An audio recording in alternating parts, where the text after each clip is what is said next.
Hello, everyone. Welcome to this in-depth analysis with Tinubu. Trust we are getting on well. How are we getting on? Yes, we've come with an interesting development, of course, and events as they continue to unfold. In the most recent weeks or days has been so interesting and exciting as well. It's been a while, of course, I went live and I'm back here again with a very controversial subject hitting up the online communities, sending very strong waves of uncertainty as the political clouds continue to gather as far as Nigeria is concerned. Now, our subject of discourse here today borders on the position expressed by the presidential spokesperson in the person of Daniel Bwala, who have expressed that the U.S. military intervention cannot go on in Nigeria without the express permission of Tinubu or Nigerian government. As political that could sound, it is quite interesting to know certain revelations that has to do with these recent happenings. Now, if the presidency or the Nigerian government could make such assertion that the American government has no right to invade the defined territory or sovereignty of Nigerian states on certain international laws guiding the rights of a sovereign state. Well, he might sound politically correct, but outrightly wrong, depending on the circumstances. You cannot say that where there is established gross violations on the fundamental human rights, international laws protecting the right of people to life, of religious liberty and expressions. If there is a gross violation of that, then you have partially lost your sovereignty. The sovereignty of any nation under United Nations is not absolute. That is what the likes of Bwala should be informed. That is what they ought to know about the rights, privileges, and limitations. It is quite interesting and very disturbing that some people decide to toe the paths of propaganda rather than addressing the fundamental issues, the problem bordering on the state of the nation. This informs the reason why it has become practically impossible to arrest insecurity and terrorism. Now, you are saying that the American authority and the American government, being that America is the highest defender of democracy, that they don't have the right to call the government of Nigeria to order. That is what you're saying. Now, you are in another way telling people to believe the supposed position being expressed by certain people. Of course, with abundant evidence that those in corridor of power are the ones sponsoring insecurity. Now, if you say that the U.S. military has no right to invade a sovereign state, under what condition? not under the condition that there is evidence of gross abuse, of massacre, evidence of genocide against the indigenes and citizens of that country. The U.S. reserved the right to demand for justice on the part of the ruling class, and everyone involved in such that act should be brought to justice. That is why they are the world police, police of the world, and also uphold the dignity and sanctity of life. If any nation that does not respect the fundamental right of their citizens then does not deserve a day existence. Now, you are now telling us indirectly that the operations of terrorists, the likes of Boko Haram, indirectly were approved in Nigeria. Possibly they gain the approval of the government. Is that what you're telling us indirectly? Because you're telling us that a foreign nation cannot invade Nigeria without the consent of the government of Nigeria.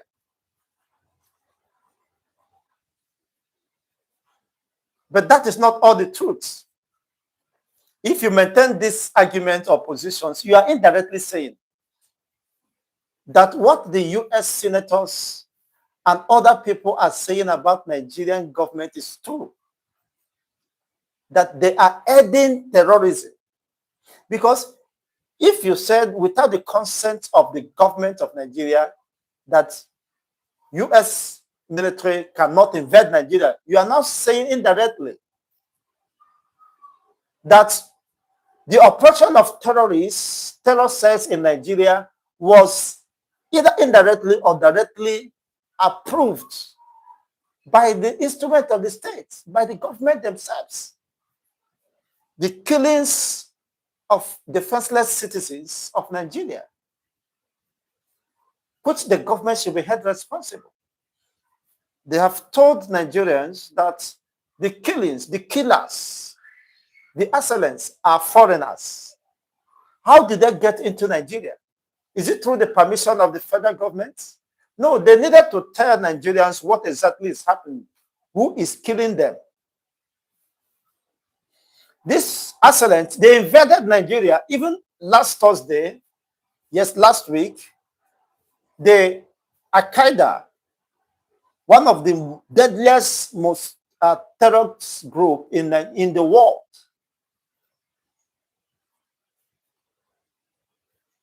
took responsibility of the attacks, the first coordinated successful attack registered in Nigeria by Al-Qaeda group. Now, is Daniel Bwala telling the world that the government of Nigeria approved the operations of this terror group before they could start operating, killing Nigerian citizens, which the government has the statutory and constitutional obligation to protect? No, he has more explanation to this. Possibly, he may be alleged to be a conspiracy to whatever is happening, the killings, the versions. In most recent weeks, people have been crying. The Kwara indigenes, most especially the South Senatorial District of Kwara State, Kogi State, everybody is crying. I heard it clearly from the Senate plenary, from the senators representing this district, senatorial district. They were lamenting their life is in danger, including Kogi, Kebbi South, senatorial district. They were literally crying because when a man, a full-fledged man, is frustrated to the point that he begins to lament that our life is in danger, what is it telling you? They are helpless and hopeless at the same time.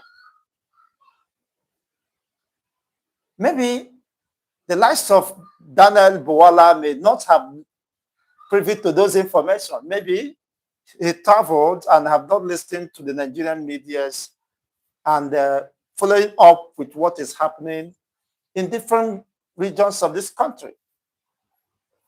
To have the audacity to question the integrity of America being the greatest defender of human rights and the freedom of expression and religious liberty, telling them that they have no right. But the likes of Lakuwara, Boko Haram has the right to operate and establish their camp and base in Nigeria. The Mahmuda, the Islamic State of West African province, the one linked with the ISIS, the one linked with the Al-Qaeda that already have told the world they have arrived and have consolidated their next hub in Nigeria. So they have the right. The way they are operating, they have the right to operate. Or they were given possibly license, or they have been licensed by the Nigerian government if he's defending the indefensible, defending the presidency that the Nigeria is a sovereign state. Sovereign states that have been invaded by terrorist groups, terrorist organizations, unleashing mayhem. Where is the place of the sovereignty? If you are arguing the subject of sovereignty, it means by this development that Nigeria has lost its sovereignty. Immediately, external invasion and coordination attack was carried out successfully within the Nigerian defined territories. Several local governments has been overrun by the insurgency, by the terrorists. Several local governments have been overrun by terrorists. The likes of Daniel Bwala, who is considered an opportunist, he was just there. Of course, we understood his antecedents when he was against APC, condemning Tinubu and the rest of them, called him names. Now, he has been given the carrots and, the table manners. Don't speak when you talk, or don't talk when you eat. Denying the realities or treading the life, the blood of innocent Nigerians, including children. This should be considered as a war crime. Gathering children together and setting them ablaze, burning them alive. That is the most horrifying war crimes that is punishable under international laws. So if the Nigeria have not respected the right to the life of these children to live and to be protected, the security of the life of these children should be the least the government can do for them. And if the government has failed in these primary responsibilities and the activities of insurgency, Boko Haram, terrorists are striving. Nigerians are being kidnapped.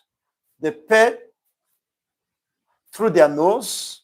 Some who could not afford the ransom are being wasted. That is within the sovereignty. And they're saying that Nigeria is a sovereign nation. Okay, sovereign nation tolerating the killings of their own citizens, the abductions. Farmers could no longer go to work.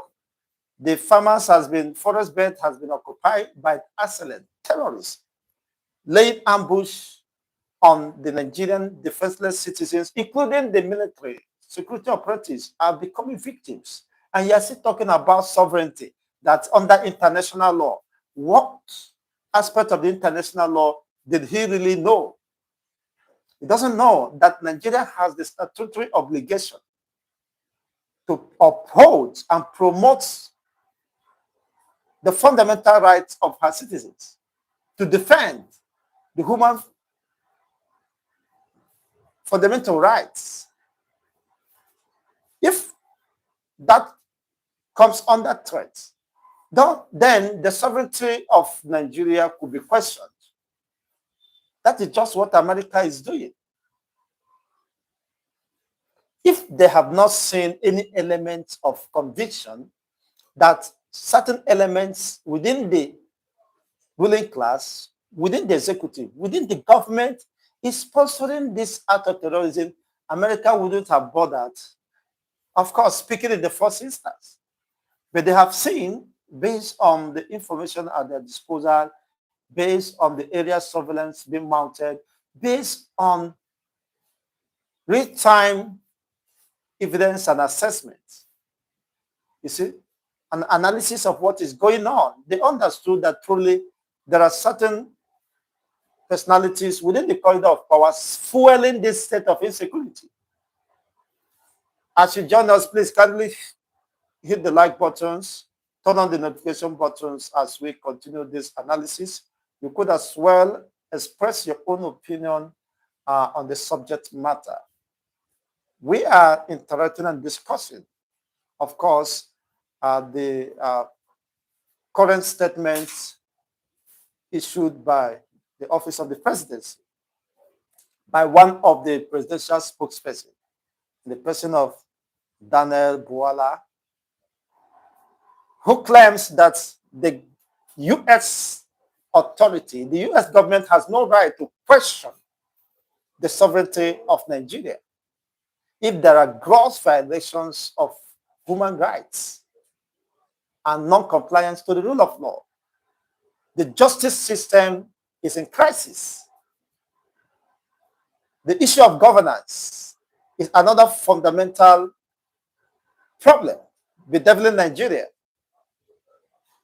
From the north down to the south, there are escalations, there are insecurity, there are panic, there are uncertainties engulfing the entire atmosphere, the entire political, economic sphere. How do Nigerians survive? People are crying out. People are in the state of desperation and frustration. They look up daily for help, for salvation, for somebody to come to their rescue. Unfortunately and sadly, there is no help coming. The Chief of Defense Staff, the immediate past Chief of Defense Staff, has told Nigerians to learn combat skills, to defend themselves, to train themselves in combat skills. What does that suggest? That already the military has lost its purpose. If defenseless civilians who are not trained to defend themselves, to defend their communities, we are asked to go and learn military combat, military skills. What does that tell you? There is fire on the mountain. And why are these people denying the reality? Should everything be politicized? Are they not seeing the results? Possibly, even before America took the stand or position Donald Trump expressed now, Nigerian senators has admitted that their life is in danger. These are not ordinary Nigerians. They are honorable members, senators. They have lamented, they have cried out that their own constituency or senatorial districts, their own people are facing dangers, invasions. And we've heard of several occasions, these assailants are being supplied weapons from external forces and within. Yet they have their base established, their strongholds of some base within Nigeria. So sharing and enjoying the same sovereignty with Nigeria. Meaning two parallel governments operational in this country. They are taxing Nigerian citizens, collecting tax, dictating for them when to go out and when not, at their own mercy. Nigerian population are now at the mercy of this terrorist group. Given Nigerians condition, Nigerian government condition on what they must do, of course, to pacify them. Where's the place of sovereignty?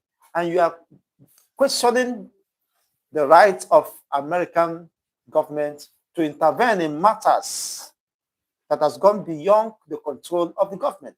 Even Tinubu expressed concern that the military, that the American military should partner with them against the fight against terrorism, against insecurity. But the question is there any sincerity in those assertions? Is there any sincerity? The Nigerian government and Tinubu's administration cannot deny the fact that they don't know the sponsors of terrorism. They are aware of that. One of the ex-boss of the Nigerian Intelligence Agency have revealed that they know what is going on. Now, if you know the problem and you know the architect of the problem, you can't be calling on America to come and help you, and you fail to take actions about that same problem, and it's constituting nuisance, of course, destroying the public reputation or image of Nigeria.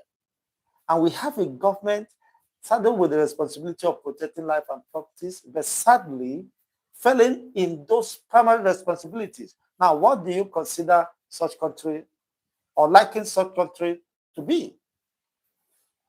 I don't know if anyone is following up, but these are the current realities. You are saying that America has no rights under international laws. What are those international laws you are quoting? The sovereignty of every state or nation is not absolute. You enjoy the sovereignty in as much as you adhere, you respect, uphold, of course, the rule of law and the fundamental human rights. But sadly, they have seen on several instances where such rights to life, rights to religious liberty and expression has been grossly violated. There are overwhelming evidence that attest to that. So why is the denial?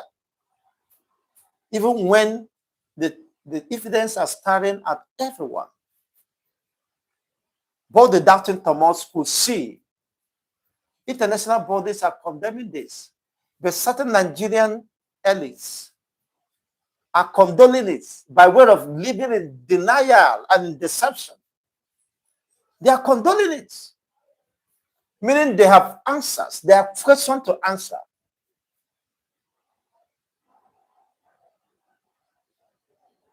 About the complicity and conspiracy of their silence and denial. I've seen cases where videos where people are buried in mass areas, and people are wailing helplessly, having nobody to come to their rescue. Some calling out international communities. For decades, the world has turned their face. The consciousness of the world has been darkened by this conspiracy theory that an average African life does not matter. How could you turn your face against such level of cruelty being carried out against indigenous, defenseless populations who have been living in harmony, in peace, all of a sudden because of political quest, because of political pursuits? They were desperate for power. They go at all lengths. It doesn't matter the damage such might cause, just because they want to remain relevant. They want to occupy the seat of power. And now much damage has been done. And you are saying that it doesn't matter the level of violations of human rights, that America should not show any concern. These are the same people supporting Palestinian state, condemning the Gaza killings and the rest of them, the unrest in Gaza before America intervened and was able to secure the 20 hostages that are still alive, and struck a peace deal to save humanity. So the life of Gaza people, the Palestinians, are worse and more important than the lives of Nigerians who are being killed on a daily basis, massacred, rounded up, and burnt alive. That is the worst horrifying experience. The last one, that's about 220 people or more are killed. Tinubu went to Benue after the newly appointed Pope expressed worry and concern, sent their condolences to the victims, and condemn it with all sense of responsibility. Tinubu now decided to pay a visit to Benue State. Upon getting there, the first question they asked, who are the killers of these people? We are children, innocent children. We are gathered together and burnt alive. And the people we are celebrating as their flame goes up in Nigerian states, in a supposed sovereign state. The flame of these children who have done no crime, who have committed no crime against the state, they were watching it, being filmed, is going up the sky.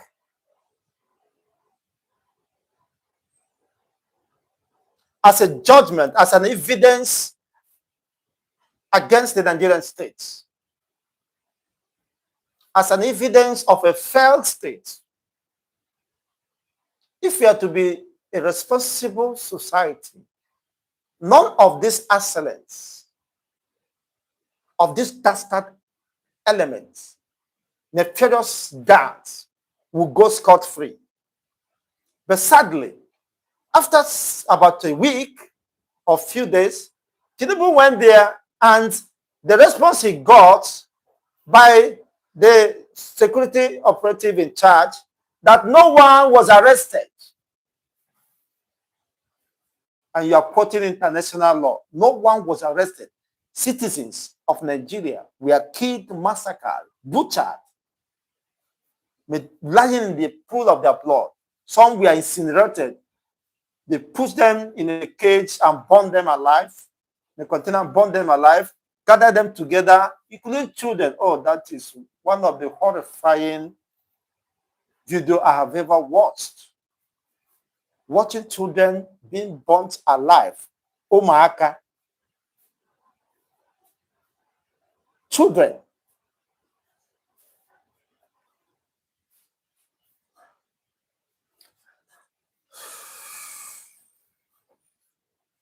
In fact, Nigerians have done worse than Sodom and Gomorrah.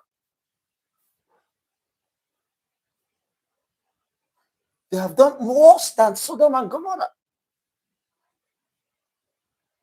Well, all these things stands at the failure of leadership. The failure of leadership. If those people who in their late 80s are presiding as presidents of Nigeria, governors, and the rest of them, we are burnt alive as when they were children, we then have the opportunity of becoming governors, senators, and presidents. If those senators are alleged to be involved in the killings of Benue indigenous and communities, were killed, if their communities were invaded when they were children, we then have the opportunity to be alive to constitute nuisance, to perpetrate this atrocity against humanity. Today, but here they are, sponsoring the killings, the massacre of life they cannot give.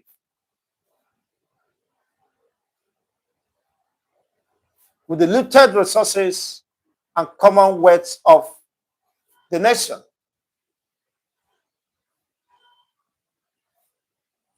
No wonder they appear to be untouchable, even when the government is aware of the operations and their activities.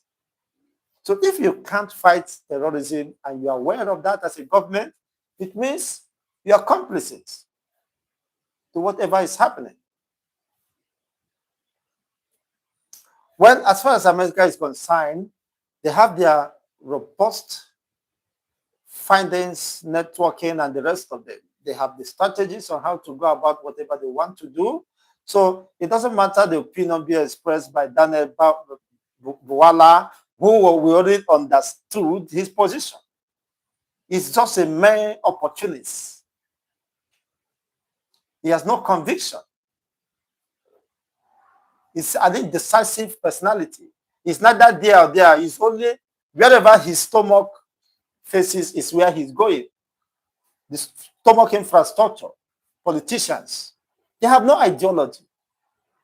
They have no common ideology. They have no common ideology, no integrity, in fact, no sanity.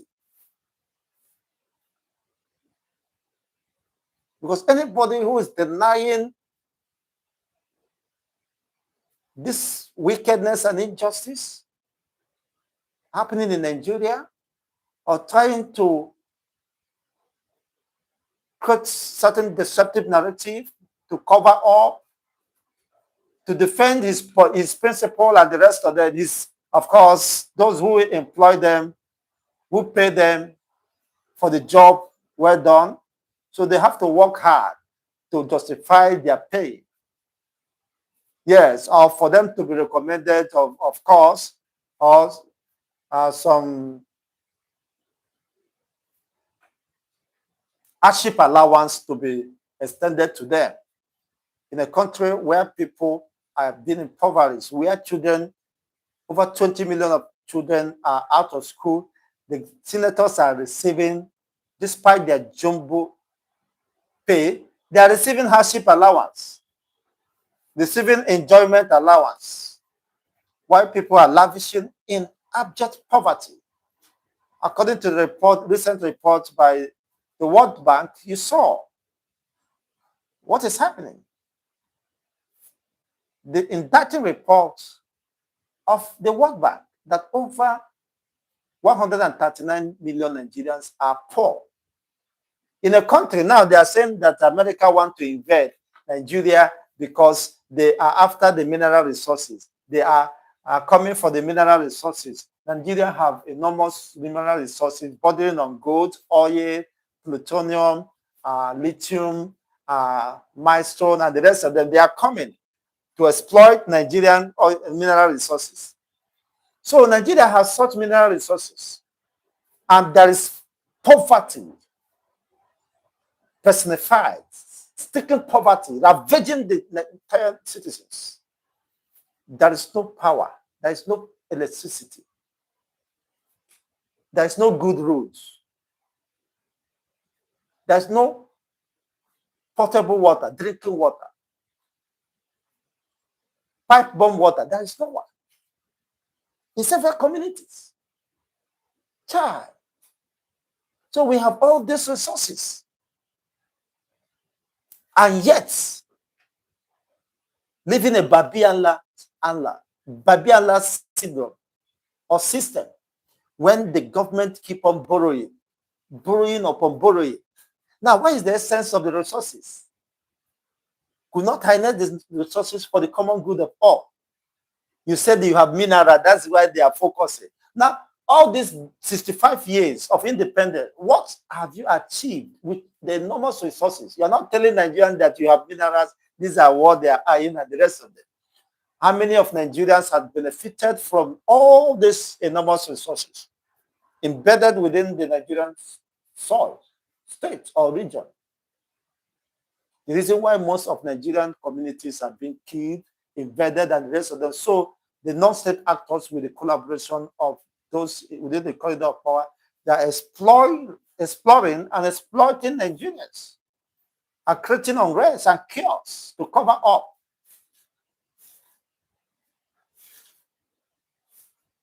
Nigeria has mineral resources, and majority of Nigerians are hungry, living below poverty line. You know what that means? That majority of households in Nigeria cannot afford just a dollar a meal a day. They're living below poverty. Well, let's have your own take regarding this development. We'll stop here. There are more of discussions to make, arguments, and very concrete evidence to tender. Of course, is before the public domain. So I consider the position of Daniel Bwala as being mischievous, lacking any substance of justice, are driven by his primitive and parochial mindsets to subvert the cause of justice, to derail the people without calling for justice. I expected responsible government to call for justice against injustice, against the act of terrorism. It should be considered, the terror war should be considered a global war. It is not just isolated or restricted to the people. Wherever there is a threat of terror, it is a threat against the global community. That is just the case. If you are breeding terror within your own locality, it could become a potential threat to the entire world. So America has the right to invade Nigeria. If Nigeria is considered as a terror to the global community by aiding directly or indirectly the operations of the Boko Haram, of the terror groups, unleashing mayhem in Nigeria, America has their interest to defend. They are fighting terrorism. Wherever there is terror, the potency and potential of breeding terror, becoming a breeding ground for terrorism, they have the right to strike. And this prompts and inform their positions. They are not answerable to anyone, whether Tinubu or not. People who could not even defend themselves. People who are scared and afraid of their shadows cannot, of course, defend the oppressed under their own watch. So America has the right, and you can't question their, their powers or their right to fight against terrorism. Terrorism is a global menace and should be considered as such. Otherwise, those denying the reality might end up becoming an accomplice to that when the chips are down. Let's have your own take. As I brightly said, if you're joining us for the first time, kindly like, share, and subscribe for more political updates as we discuss and analyze issues of importance. Keeping it real has been a commitment, and to this end, we come your way. Thanks for watching. Of course, we'll end it here. Let's have your own comments rolling. Thanks, and have a great day.